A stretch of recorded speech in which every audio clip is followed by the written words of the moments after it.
ସେ ସାର୍ ଏମିତି ଯେତେ ସାର୍ ଅଛନ୍ତି ତାଙ୍କ ପୁଅ ଝିଅ ନାତି ନାତୁଣୀ ପୁତୁରା ଝିଅ ଯେତେ ଅଛନ୍ତି ମୁଁ ବା ସମସ୍ତଙ୍କୁ ପାଏ ମାନେ ମୋ କହିବା ସ୍କୁଲ ନବା କଲେଜ ନବା ସପିଂ କରିବା ପାଏ ବୁଲିବା ଏସବୁ କରିବା ମୁଁ ପାଏ। ମୋ ନାଁ ଆଜ୍ଞା ହଲାଣ୍ଡ ହରିପାଲ। ହଲାଣ୍ଡ ହରିପାଲ ଆଜ୍ଞା ମୁଁ କହୁଛି ଶୁଣୁନାହାନ୍ତି ମୋ ଜନ୍ମ ହେଲା ହଲାଣ୍ଡରେ। ଆଚ୍ଛା ମୁଁ ଯେତେବେଳେ ଓଡ଼ିଶା ଆସି ପହଞ୍ଚିଲି ବାପା ମୋ ନାଁ ଦେଲେ ହରି ସେଥିପାଇଁ ମୋ ନାଁ ହେଲା ହଲାଣ୍ଡ ହରି।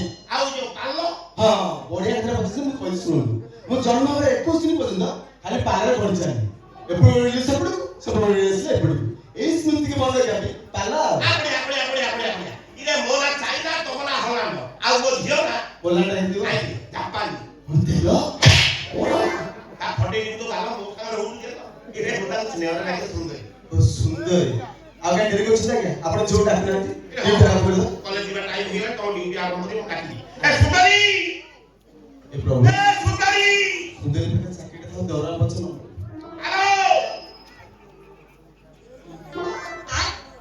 ସକାଳେ ଯୋଗ କରୁଥିଲେ ଏବେ ଯୋଗ କରୁଛନ୍ତି ନା କଣ କଣ ଯୋଗ କରୁଛନ୍ତି ନା କଣ ଏ ନା ମୋ ଝିଅକୁ ଡାକୁଥିଲି ନା କଣ ନା ନା ଆପଣ ଝିଅ ଆପଣ ଡାକରେ ଖାତିରି କଲେନି ସେ କଥା ମୋ କଲେଜ ଯିବା ଟାଇମ୍ ହେଇଗଲା ତ ଆଚ୍ଛା ମୋ ଛୁଆ ପିଧାବି କରୁଛୁ ଖାଲି ଆପଣ ସେଇଥିପାଇଁ ଯାଉଛନ୍ତି ନାଇଁ ନାଇଁ ଆଜ୍ଞା ଆପଣ ଯଦି ଖରାପ ନ ଭାବିବେ ମୁଁ ଆପଣ ଝିଅ ଡାକିପାରିବି ନାଇଁ ଖରାପ ପାଇଁ ଭାବି ତମର ଡାକୁନ ତମ ଡ୍ୟୁଟି ଆରମ୍ଭ କର ଆଜ୍ଞା मेरी सपनों की रानी कब आएगी तो आएगी तू मस्तानी कब आएगी तू चलिया सुंदरी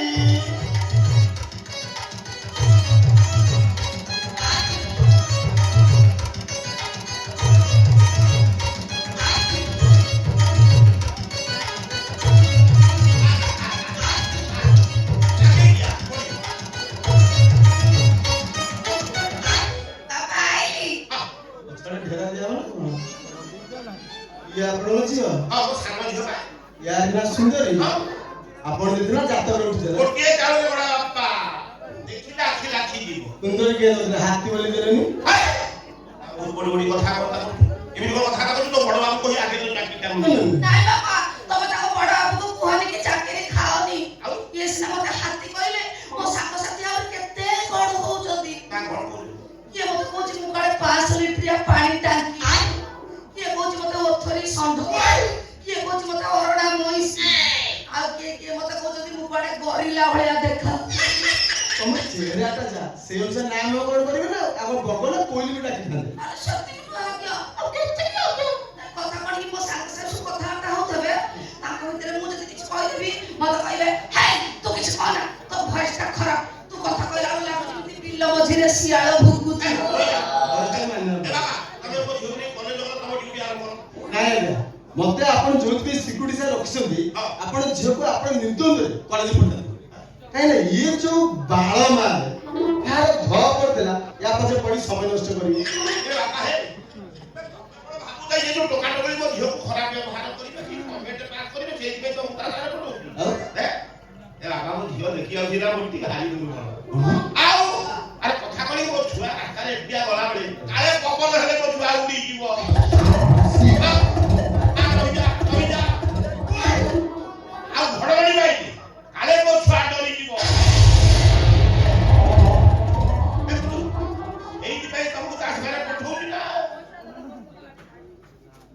ଯେ ଏତେ ଦୁର୍ବଳ ପବନ ଦେଲେ ଉଡି ଯାଉଛି ଘଡଘଡି ମାନେ ପଡି ଯାଉଛି ଆରେ ସେତିକି ନୁହଁ ଆଜ୍ଞା ଆଉ କେତିକି ଆଜ୍ଞା ରାସ୍ତାରେ ଗଲା ବେଳେ ମୋ ସାଇଡରେ ଟ୍ରକ୍ ବସ୍ ଚାଲିଗଲେ ମୁଁ ପୁରା କଚାଡ଼ି ହେଇକି ପଡିବ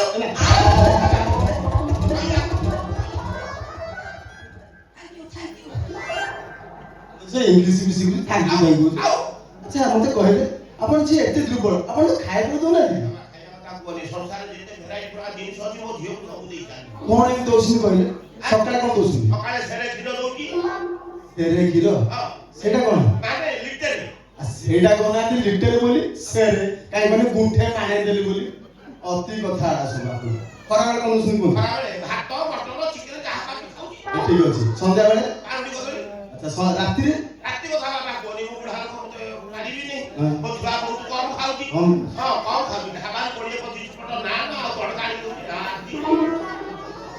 କୋଡ଼ିଏ 25 ଫୁଟ ନା ପାରୁନି କାହିଁକି? ଅରୁଚି କରୁଛି ମଟନ ହେଲେ ମାତ୍ର ଖାଉଛି 1.5 କିଲୋ ଆଉ 21 ଗ୍ରାମ ଗୋଟେ ପିସ୍ ମାନେ ଗୋଟେ ସବୁ କଟାଡ଼ି ଦେଇକି କେମିତି କାଟିକି ଦଉଛି ଟିକେ।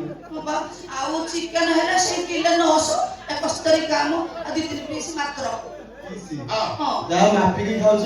ହଁ ଆଉ କିନ୍ତୁ ଅଣ୍ଡାଟାକୁ ମୁଁ ଭାରି ଭଲ ପାଏ ସେଟା ବେଶୀ ଖାଇ ପାରୁନି କାହିଁକି? ଏଟା ବାନ୍ତିଆ ବାନ୍ତିଆ ଲାଗୁଛି ଦେହରେ ଯାଉନି ଆଉ। ହଁ ତଥାପି ବାଧ୍ୟ କଲାରୁ ବାପା ମୁଁ ମାତ୍ର 21ଟା ଫାଳେ ନହେଲେ କାତେରେ ଖାଉଛି ହାତରେ କଣ? କାତେରେ ମାନେ ଫାଳେରୁ ଅଧା ଏ ଭଗବାନ କୋଉଠି ଆସି ମଣିଷ ପହଞ୍ଚିଲା? ବାପ କହୁଛି ସେରେ, ଝିଅ କହୁଛି କାତେରେ। ଛାଡ଼। ଆଚ୍ଛା ମତେ କହିଲେ ଶୋଇଲା ବେଳେ କଣ ଦଉଛନ୍ତି? ଶୋଇଲା ବେଳେ କଣ ଖାଇ ଦଉଛନ୍ତି? ଶୋଇଲା ବେଳେ କିଛି ଦଉନି ମୁଁ ଖାଇବି ଛଅ। ଯେତେବେଳେ ଦବାରେ ଦଉନାହାନ୍ତି ଅଲଗା ବେଳେ କି ଲାଭ ହବ? ଦବା କଥା ମାନେ ଶୋଇଲା ବେଳେ ଖାଆନ୍ତି ହଁ ସେଟା ମେନ୍। ସେଇଟା କଣ? ଆଇରନ୍ ବଟିକା। ଶୋଇଲା ବେଳେ ଆଇରନ୍ ବଟିକା ଖାଆନ୍ତି ହଁ ଆଚ୍ଛା ତମେ କେମିତି ଜାଣିଲ କେବେ ଖାଇଛ ନା କାହାକୁ ଦେଇଛ ମୁଁ ଖାଇଛି ଆଉ ଦେଇଛି। ହଁ କି ଆଚ୍ଛା ସେଥିରେ ଏମିତି କାମ ନ କଲା ଦିନ ବଟିକା ଅଛି। ଆଇ ଏ ବାପା ଦିନ ବଟିକା ବି ରଖିଛ? ହଁ ରଖିଛ? ହଁ। ଆଚ୍ଛା ଗୋଟେ କାମ କରୁନ। ମୁଁ ସାଙ୍ଗେ ଧରି ବୁଲୁଛି। ହଁ ହେଲା ସେଇ ବଟିକାରେ ମୁଁ କୋଉ ଗୋଟେ ଝିଅକୁ ଦଉନ ତା ଦୁର୍ବଳ ପଟା ଟିକେ କଟିଆ। ନା ମୁଁ ଦେଇଦିଅନ୍ତି ଯେ ଆପଣ ଅନେଇଛନ୍ତି। ବଡ଼ କଣ ବାପା ଅନେଇଲେ ବଟିକା ଦେଇ ହବନି ନା ଯିଏ ଖାଆନ୍ତି ଆଉ ଯିଏ ଦିଅନ୍ତି ସିଏ ଦେଖନ୍ତି, ହଉ ହେଲା। ଅନ୍ୟମାନେ ନ ଦେଖନ୍ତି। ହେଲା ହେଲା ତମ କଥା ରହିଲା ଆମ ଆଖି ବନ୍ଦ କରିକି ଆଣି ଚଲୁଛି ମୋ ଛୁଆକୁ ସେଇ ବଟିକାରେ ଲାଗିବୁ। ଦିଅ। ହଁ ହେଇ ମୋ ବାପା ଆଗକୁ ମୁହଁ କରିକି ଆଖି ବନ୍ଦ କଲେଣି ଏବେ ବଟିକା ଦଉନ ଦେବି ଦେବି। ଦଉନ ନଉନ।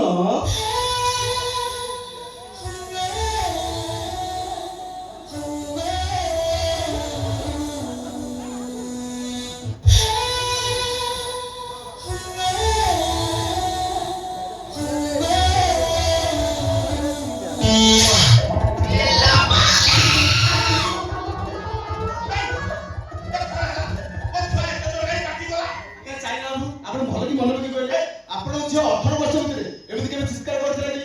ବାପା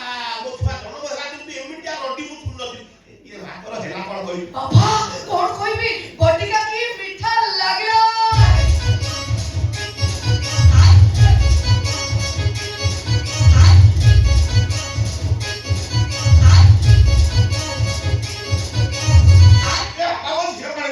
ଆଜ୍ଞା ଆପଣ ଝିଅ ଦିନ ବଟିକା ପରେ ଖାଇଲା ପରେ ଖାଲି ନାଚୁଛି, ରାତି ବଟିକା ଖାଇଲା ପରେ ସେ ଆପଣଙ୍କୁ ବି ନଚେଇବ।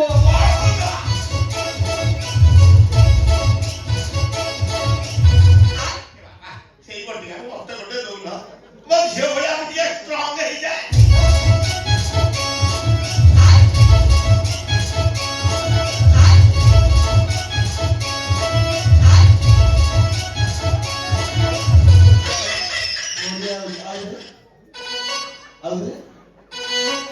ଭଗବାନ ମୋ ବାପା କିଛି ନ ବୁଝି ନ ସୁଝି କହିଲାଣି ମୁଁ ଖାଇକି ଷ୍ଟପ୍ ବାପାକୁ ବୁଝାନ୍ତୁ ବଟିକା ଖାଇ ରକ୍ତ ମୁଁ ଏ ଖାଇବି। ବାପା ମତେ ସେ ବଟିକା ତମ କଣ ଚାଲ ବାପା କାଇଁ ସେମିତି ବିକଳିଆ ହଉଛ ତମେ କାଇଁ ଖାଇବ ମୋ ଆଣ୍ଠୁ ଗଣ୍ଠି ଧରିକି ବାସି କରି ସେଥିପାଇଁ ନୁହଁ କେବଳ ଦୁର୍ବଳରୁ ସବଳ ହବା ପାଇଁ ତମ ପାଇଁ ନୁହଁ ଏଇ ଶୁଣ ବାପା ସାଙ୍ଗେ ପରେ କଥାବାର୍ତ୍ତା ହବ ଆସ କଲେଜ ଟାଇମ୍ ହେଲାଣି ଯିବା ଆସ ମୋର ଯିବା କିଛି ଆବଶ୍ୟକ ନାହିଁ। ମାନେ ତମେ ଦିନ ବଟିକା ଖାଇଗଲ ଏବେ ସବଳ ଅଛ, ତମେ ଆପେ ଆପେ କଲେଜ ଯାଇପାରିବ ଆଉ। ଏବେ ସିନା ସବଳ ଅଛି କିନ୍ତୁ ବଟିକାର ପ୍ରଭାବ କମିଗଲା ପରେ ପୁଣି ଯେ ଦୁର୍ବଳ ହେଇ ପଡିଲି ତ ଦେଖିବ ମୋ ଛୁଆ କୋଉଠି ବାଟରେ ଦୁର୍ବଳ ହେଲା ସେଇ ବଟିକାରୁ ପୁଣି ଗୋଟେ ଲାଠି ଦବ ମୋ ଝିଅ ଦେଇକି ଯିବ। ଠିକ ଅଛି ଆଜ୍ଞା, ମୁଁ ଦିନ ବଟିକା ଦେଇଦେଇଛି, ରାତିରେ ରାତି ବଟିକା ଦେଇଦେବି। ତାପରେ ମୋର କାଲି ଆଉ ଡ୍ୟୁଟି କରିବା ଆସିବାକୁ ପଡିବନି ଆଉ। ତମେ ଜାଣିବ ନା କେମିତି ଜାଣିବ ଆଗ ରାତି ହଉ ମୁଁ ସେ ବଟିକା ଖାଇ ସାରେ ତାପରେ ଜଣା ପଡିବ ନା ତମେ ଆଗ ଆସିଲ ଯିବା ଆସ ବାପା ବାବା ନାଇଁ ନାଇଁ ନାଇଁ ଆହୁରି